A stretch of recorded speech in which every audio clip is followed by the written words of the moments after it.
Kadalasan ang makikinang na bagay, hiyas kang ituring at pinahahalagahan. Ngunit ang isdang ito na parang gintong kumikinang, bakit para sa mga mangingisda, tila tanso at pinamimigay lang? Minsan pag nakakahuli kami yun, pinamimigay lang namin yun. Nilalaroan nga lang ng mga bata. Andito tayo ngayon sa Lawa ng Taal, ang pangatlong pinakamalaking lawa sa buong Pilipinas. Sa ilalim ng payapang tubig ng lawa, may isang banyagang species na patuloy na dumarami. Rolling na to. Isang isda na hindi likas na kabilang sa ekosistemang ito. Midas cichlid. Kung tutusin niya, nung una wala niyan dito. Wala dito nung OTEP. Dumami napakadami na ho ngayon. Itong isang fish cage dito, nung sinubukan nilang hilain yung net, ayan, naglabasan yung napakaraming Midas cichlid na napahalo na dito sa alaga nila. Nanghuli rin tayo ng isang ganito para may kumpara natin yung lasa dun sa Midas cichlid. Ang Midas cichlid ay orihinal na nagmula sa mga lawa at freshwater system ng Central America. Dahil sa matingkad nitong kulay at kakaiba nitong pag-uugali, naging popular ito sa industriya ng ornamental fish sa iba't ibang panig ng mundo. Kasama na rito ang Pilipinas. Meron kayong cichlid? Sa loob ng mga aquarium shop, isa lamang itong ordinaryong tanawin, isdang binibili, inaalagaan at inilalagay sa mga tahanan bilang simbolo ng kagandahan. Ngunit sa paglipas ng panahon, may ilan sa kanilang napunta sa lugar na hindi nila orihinal na pinagmulan, sa Lawa ng Taal. Jojo po. Jojo? Opo. Gano'n kaya kalaki yung chance na makahuli tayo? Nakilala ko si Jojo, isang mangingisda na kagaya ng marami ay umaasa rin sa biyaya ng lawa. Para sa mga residente sa paligid ng Taal, hindi lamang anyong tubig ang Taal Lake. Ito ay kabuhayan at tahanang matagal na nilang inuunawa. Ang Lawa ng Taal ay dating ekstensyon ng karagatan, nilikha ng serya ng malulupit na pagsabog. 1754 nang mangyari ang isa sa pinakamapabinsalang pagsabog ng Taal na tumagal ng 7 buwan. Ang makapal na abo at mga bato ay tuluyang humarang sa lagusan patungo sa bukas na dagat. At ang dating maalat na gulpo ay tuluyang naging tabang. Ang mga hayop sa dagat na hindi na nakatakas ay napilitang mag-adapt sa nagbabago nilang tirahan. Dito isinilang ang mga species na sa Taal mo lang makikita. Ang tawilis, ang nag-iisang freshwater sardines, at ang duhol na isang makamandag na ahas dagat na natutong mamuhay ng walang alat. Isang napakaselang balanse na hinubog ng apoy at ebolusyon. Ngunit ang balanseng ito ay patuloy pa rin nanganganib, hindi dahil sa galit ng kalikasan, kundi sa kagagawan rin ng tao. Mga ilang minuto abutin yan? Habang bumabiyahe tayo papunta dun sa fish cage, gusto kong pasalamatan yung mga viewers nating OFW na walang sawang sumusuporta sa ating channel. Dahil mula sa US yung second largest viewers natin, gusto kong i-share sa inyo ang isang money transfer app na nag-o-offer ng zero transfer fees kapag magsasend kayo ng pera sa mga kamag-anak nyo dito sa Pilipinas. Nala is an easy and reliable money transfer app available on both iPhone and Android devices. Kung nasa US ka at nagpapadala ka ng pera dito sa Pilipinas, maaaring hindi mo namamalayang napakalaking halaga ng iyong pera ang napupunta lang sa mga transfer fees. Kaya naman dapat mong subukan ang Nala. Ang Nala ay nag-o-offer ng zero transfer fees. Bibigyan ka nito ng competitive exchange rates na pwede mong i-compare ang rates direkta sa kanilang app at website. Pwede ka mag-send direkta sa mga bank accounts o mobile wallets kagaya ng GCash, Maya, Coins.ph at GrabPay. At ang best part, ang pag-transfer ay napakabilis. Sa mga US residents na gustong subukan ang Nala for the first time, gamitin mo lang ang aking code JOHN20 at makakakuha ka ng $20 welcome bonus kapag nag-transfer ka ng minimum of $50 US. Download the app now using the link in the description or comment section. Pwede mo rin gamitin ang QR code na nasa screen. Send money smarter, no fees, better rates, and fast transfers. Subukan mo na ang Nala at makikita mo ang diferensya. Jonathan? Hindi naman po yung OTEP. Ito na yung OTEP. Ang Golden Midas cichlid o Ampelopus citrinellus ay hindi natural na makikita sa Pilipinas. Nagmula ito sa mga bansang Nicaragua at Costa Rica na pinaghihinala ang napakawalan ng mga hobbyist. Ito na yung nahuli nila na Midas cichlid. Yung katawan niya is parang tilapia lang rin talaga na black, yung regular na nakikita natin at nabibili sa merkado. Kagaya ng kapamilya nitong tilapia na isa ring uri ng cichlid, agresibo at napakabilis magparami ng isdang ito. Nakikipag-agawan siya sa mga feeds na binibigay namin sa mga tilapia, bangus. Kumakain siya ng similya. Tapos mas matapang siya. Sexually dimorphic ang Midas cichlid, nang ibig sabihin iba ang itsura ng mga lalaki sa babae. Meron siya ditong nuchal hump na ito dahil medyo maliit pa lang, hindi pa ganun kalaki.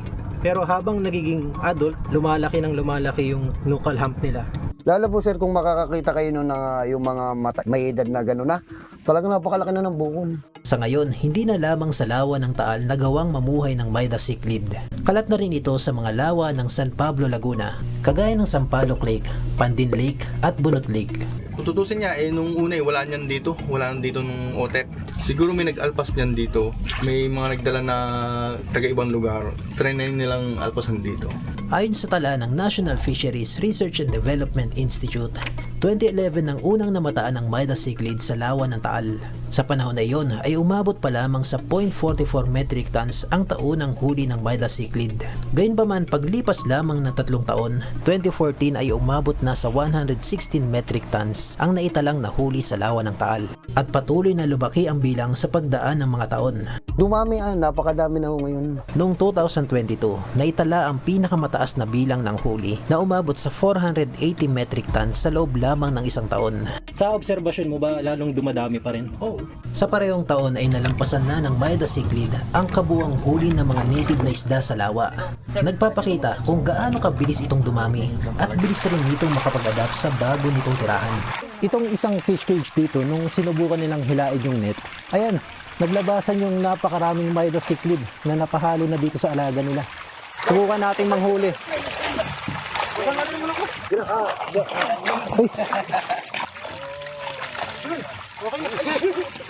Uy, Nga pala, di ba yun? ikaw na nga lang, ikaw na lang. Hindi sir. Ayun oh, ang bilis. Ang purpose talaga nito, kaya sila naglalagay dito. Ito yung ginagawa niyong palatandaan, no? Kumbaga, pinalalaki na lang namin dahil siya yung nagiging marka namin pag alabang kinuha namin siya sa mas maraming tilapia na kulay itim. Siya yung aming ginagawang mark kung halimbawa kung may butas yung net, makikita agad namin na nawawala si golden tilapia. Kaso ngayon, sobrang dami na, hindi na rin gagana. Oo, hindi na rin po kasi gagana. Kailangan po kasi mga 3 piraso lang. 3 piraso. Ito, meron tayo na huling Midas cichlid. Kaso nga lang ito, wala ng buntot. Inatake siya. Marka nitong pula. Sa ngayon, hindi na lamang purong matingkad na orange ang makikitang otep sa lawa. Meron na rin pong kuha, yung parang Dalmatian style, yung pulgada, Halo-halo na, nagpupulgada, yung naghahalo-halo na. Parang nagmistula na siyang koi fish, yung kulay niya. Nag-itim na rin sila, meron na rin itim na ganun. Sabihin na natin nag-breed silang dalawa, kaya nagkaroon ng black na ganun. Maliban sa Midas cichlid, marami pang uri ng invasive species na matatagpuan sa lawa. Mula 5 noong 1997, dumami ito sa 12 pagpatak ng taong 2015. Ito yung dugong. Ang jaguar gapote o dugong kung tawagin ng mga lokal ay isa ring uri ng cichlid na nagmula sa Central America. Ito po yung tinatawag na kanduli. Ang kanduli na maituturing ring invasive species. Yan po yung aming itinuturing na peste dito. Inihangat niya yung lambat para lang makain niya yung patukan ibinibigay namin kay milkfish at saka kay tilapia.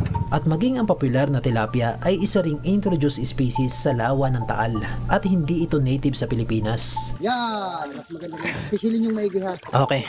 Yan! Yan! Yan yung paghawak ng tilapia. Ito yung regular tilapia na inaalagaan nila dito. Ano yung tawag niyo sa klase ng tilapia na to? Yan, 6 rivers po yan. 6 rivers. Yung ganito kalaki, ano na ba to? Goods na to? Gusto po yan. Dalawang piraso, 1 kilo.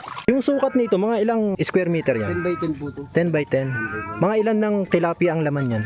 Sa tilapia po kasi ang capacity namin, kailangan sa tilapia pag 10 by 10 hanggang 50,000 lang. 50,000. Naman po, 14,000, ganun lang po.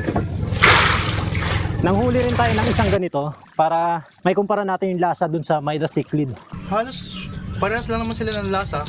Kadalasan ginagawa namin dyan is yung daing, yung binibitad namin. Tapos binababad namin sa suka, tapos binibilad namin sa araw. So talagang safe rin siyang kainin. Safe. Sarap din naman siya. Pareho lang yung flavor niya, yung lasa. Ang mapapansin mong pinagkaiba lang niya sa texture. Ito, mas pino yung laman niya.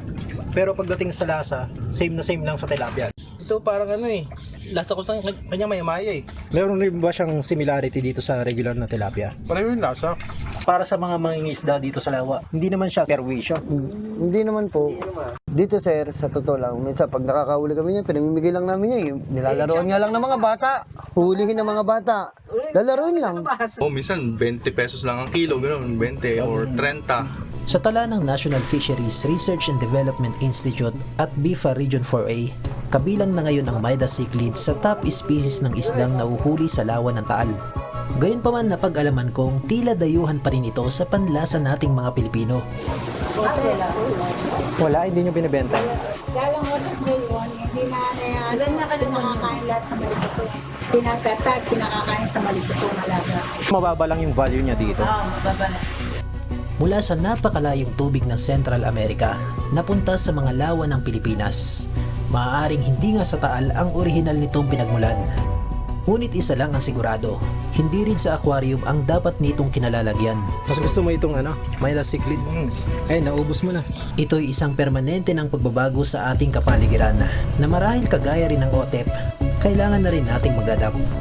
Thank you for watching this documentary video. Kung bago ka lang sa aking mga subscribers, ay huwag mo kalimutang magkomento sa baba at i-like mo na rin ang video.